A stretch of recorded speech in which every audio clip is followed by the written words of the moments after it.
Hello বন্ধুরা, আসসালামু আলাইকুম। Welcome back to my channel. আজকে আমি বিস্তারিত আলোচনা করব যে চলতি জানুয়ারি মাস, অর্থাৎ এখন যে 25 সালে জানুয়ারি মাস চলতেছে, এই জানুয়ারি মাসে কেন ইনক্রিমেন্ট বাড়ানো হলো না নতুন শ্রমিকদের, এ বিষয় নিয়ে পুরো বিস্তারিত আলোচনা থাকবে এবং নতুন শ্রমিকদের ইনক্রিমেন্ট কবে বাড়বে এ বিষয় নিয়ে কিন্তু পুরো আলোচনা করবো আজকের এই ভিডিওতে। তাই ভিডিওটি খুবই ইম্পর্টেন্ট নতুন শ্রমিক যারা তাদের জন্য এবং পুরান যারা তাদের জন্য। তাই ভিডিওটা শুরু থেকে শেষ পর্যন্ত দেখতে থাকুন এবং যারা আমার চ্যানেলটা সাবস্ক্রাইব করেন তারা এখন সাবস্ক্রাইব করুন। তাহলে চলুন ভিউয়ার্স, কথা না বেরিয়ে শুরু করি। যারা পুরন, যাদের বছর চাকরির বয়স 1 বছর হয়েছে, তাদের কিন্তু ইনক্রিমেন্ট বেড়ে গিয়েছে। অর্থাৎ যে গত ডিসেম্বরে 31 তারিখে কিন্তু শ্রম মন্ত্রণালয় থেকে তারা একটা খসড়া নোটিশ দিয়েছিল, যেখানে উল্লেখ করা হয়েছিল স্পষ্টভাবে যে যখন যাদের বছর পূর্ণ হবে তখন তাদের ইনক্রিমেন্ট বাড়বে। এজন্যই যারা অনেক শ্রমিক আছেন, নতুন যারা ভাইরা যোগদান করেছেন, নতুন চাকরি করেছেন এবং যাদের চাকরির বয়স 3 থেকে 5 মাস, 3 মাস, 4 মাস, 5 মাস এবং যারা নতুন জয়েন করেছেন, তারা আমাকে বারবার কমেন্ট করে বলতেছেন, ভাইয়া আমাদের তো ইনক্রিমেন্টটা বাড়লো না। আমি কিন্তু যদিও ইনক্রিমেন্ট বিষয়ে আগে 3টা ভিডিও দিয়েছিলাম, সেখানে কিন্তু আমি বলেছিলাম যে নতুন শ্রমিকদের ইনক্রিমেন্ট বাড়বে না। জানি না আপনারা কেন বুঝতে পারেননি, না আমি বোঝাতে পারিনি, কিন্তু আজকে আবার এজন্য বলতেছি ক্লিয়ারভাবে।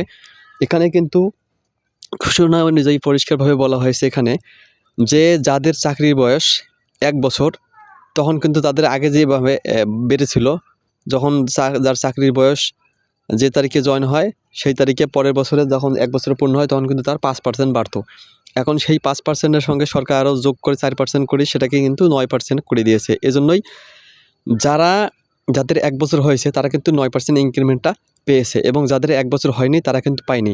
তারা কি আসলে ইনক্রিমেন্ট পাবে না? পাবে। তারা ইনক্রিমেন্ট পাবে কখন? ধরুন আপনি এই 25 সালে জানুয়ারিতে জয়েন করেছেন। যদি আপনার 26 সালে জানুয়ারিতে 1 বছর পূর্ণ হবে, তখনই কিন্তু আপনি সাথে সাথে 9% বার্ষিক ইনক্রিমেন্ট যেটা আপনার বছরে সেটা কিন্তু পেয়ে যাবেন। ঠিক তদ্রূপ যারা 24 সালের গত ডিসেম্বরে বা অক্টোবরে, নভেম্বরে বা সেপ্টেম্বরে যারা জয়েন করেছেন বা যারা 7 মাসে 6 মাসে জয়েন করেছেন, ঠিক এই 25 সালের ঠিক যারা সেপ্টেম্বরে জয়েন করেছেন, এই 25 সালের সেপ্টেম্বরে তাদের যখন বছর পূর্ণ হবে তখনই তারা ইনক্রিমেন্ট পাবে। এবং যারা 24 সালে যারা 24 সালে যারা নভেম্বরে জয়েন করেছেন, তাদের 25 সালের নভেম্বরে কিন্তু যখন বছর পূর্ণ হবে তখন কিন্তু তাদের ইনক্রিমেন্টটা বেড়ে যাবে। অর্থাৎ এক কথায় যখন যার জয়েন ডেট থেকে জয়েন ডেট যখন যার বছর পূর্ণ হবে তখনই কিন্তু তার ইনক্রিমেন্ট বাড়বে, অর্থাৎ 9% সে পুরোটাই পাবে। এখানে অনেকে বলেছিল যে ধারণা করেছিল যে হয়তো নতুন শ্রমিকদের 4% ইনক্রিমেন্ট বেড়ে দেবে এবং 5% পরবর্তীতে বছর হলে বাড়বে, কিন্তু না, সেটা তারা করেনি। তারা একবারেই বাড়াবে 9% ইনক্রিমেন্ট। এবং যারা, আমি আবারও বলতেছি, যাদের চাকরির বয়স যে জয়েন ডেটে তারা জয়েন করেছে, ঠিক পরের বছরে জয়েন ডেটে কিন্তু তাদের 1 বছর পূর্ণ হবে। ঠিক তখন যখন 1 বছর পূর্ণ হবে তখনই কিন্তু তারা বাৎসরিক ইনক্রিমেন্টটা 9% পেয়ে যাবে।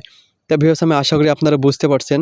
আজকে এ পর্যন্তই, দেখাবেন নতুন কোনো ভিডিওতে। এবং সেই সাথে আরেকটা কথা বলে রাখি, গার্মেন্টসের বিভিন্ন ধরনের জানা অজানা বিষয় পেতে এবং গার্মেন্টসের রিলেটিভ বিভিন্ন ধরনের ভিডিও পেতে আমার চ্যানেলটি কিন্তু অবশ্যই সাবস্ক্রাইব করে বেল আইকনটি বাজিয়ে দিয়ে পাশে থাকবেন। তাহলে কিন্তু পেয়ে যাবেন সবার আগে গার্মেন্টসের বিভিন্ন ধরনের তথ্য এবং ভিডিও। আজকে এ পর্যন্তই, দেখাবেন নতুন কোনো ভিডিওতে। সে পর্যন্ত ভালো থাকবেন, সুস্থ থাকবেন। আল্লাহ হাফেজ।